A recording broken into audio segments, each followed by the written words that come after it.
I don't think that anybody who tries to nullify a national election with a bullet should ever be walking free, no matter what their mental state.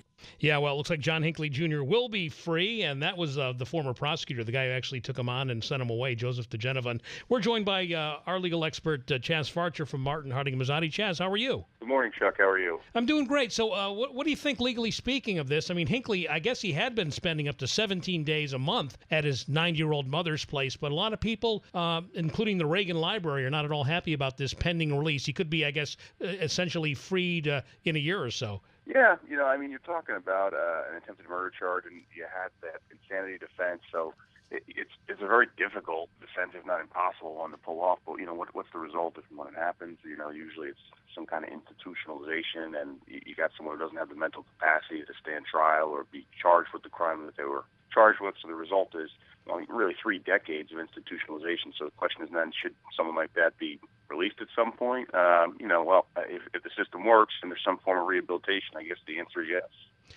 So if they find you not guilty, not guilty by reason of insanity, and then you have an expert like in this case say, all right, he or she is no longer insane. The fact that the original crime doesn't come into play, you're basically free to go in most cases. Yeah, because essentially what you've got there is you've got an acquittal, and the acquittal is based upon the fact that they didn't have the mental capacity to commit that crime. They didn't understand the difference between right and wrong when it happened. And like I said, it's really a Hail Mary defense. It's a defense that works about 1 out of 100 times. It's got, I think, about 1 or 2% success rate. So if you're going with that defense, you got to have someone who's really, you got a lot of evidence to support that, or you got no other choice. But if you can pull it off, then like I said, the defense essentially is, the actions happened. Yes, no one's disputing that, but he didn't have the mental state to understand what was going on or why he did it. And and if you can't understand what you did or why you did it, then really, there shouldn't be a conviction. So very difficult defense to pull off, but if you do, then it's the equivalent of an acquittal here. Well, I thought it was interesting that a year or so ago, when James Brady died, they classified his death as a homicide related to the shooting. And so I don't know that it really would have any impact if he was originally found not guilty of the act itself by reason of insanity. Also, the timing, they waited till Nancy Reagan died before they let him out. Yeah. Well, I guess the other side of the coin, too, is he's essentially been treated, or in terms of time, it's been 35 years, so what sentence would he have gotten? Probably 20, 25 to life. And so maybe the other side of the coin is he's put in the time, or he's done the time in one form or another. But, there's certainly an argument to be made that somebody, with that mental state should never be released back into society either way. I want to talk about the Freddy Gray case really quickly. That the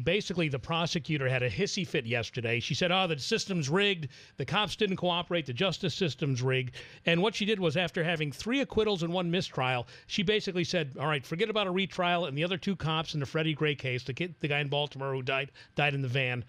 Just forget it, we're dropping the charges. Now, I want you to hear this legal expert, a woman named Renee Sandler. I feel like the prosecutors were overreaching from day one, and she was as indignant and defiant at the end as she was in the beginning of this case. And some people are saying incompetent as well. What do you make of the prosecutor's decision to say, never mind? Yeah, listen, I think the charges were going to be very difficult to prove from day one as well. I think it was a passionate case, obviously brought a lot of passion out in the city of Baltimore. But, to prove, with the most extensive charge being a second-degree murder charge, it was always going to be a very difficult case. I think what's most interesting is the switch in the defense strategy from jury trial in the first case, where you had a hung jury and you couldn't get a conviction, to the defense going with a bench trial, which you don't see all that often in a criminal case. And then you had 3 acquittals, and I think it became very clear that, if there was ever going to be a conviction, it was probably going to be through jury nullification, or through, reaching out to jury's emotions and just getting them all fired up passionately. And when the defense decided to start going with bench trials, I think it became very clear that was never going to happen after 3 acquittals. But given the climate in this country, for her just to say, forget it, it kind of sends the wrong message to those people who are outraged in the Black Lives Matter movement. Yeah, I don't disagree with you, I think, but at some point, too, economics have got to come into play. They've spent, I think the DA's office in the first 4 cases are almost $500,000 worth of resources into this. So, the true definition of what insanity is, doing the same thing over and over and getting the same results. So do they just keep going forward in trying to get a conviction where it seems quite clear they're not going to? You continue to spend taxpayer dollars, and then, maybe you're facing a malicious prosecution suit, which I think all of the police officers now have actually filed their own lawsuits. Which actually they're suing the prosecution now. So how the tables have turned. Yeah, and those cases I also think are going to be questionable and are going to be difficult to prove as well. You know, to prove malicious prosecution, you got to essentially throw out that there's no basis for the charge. I don't know if that's the case either.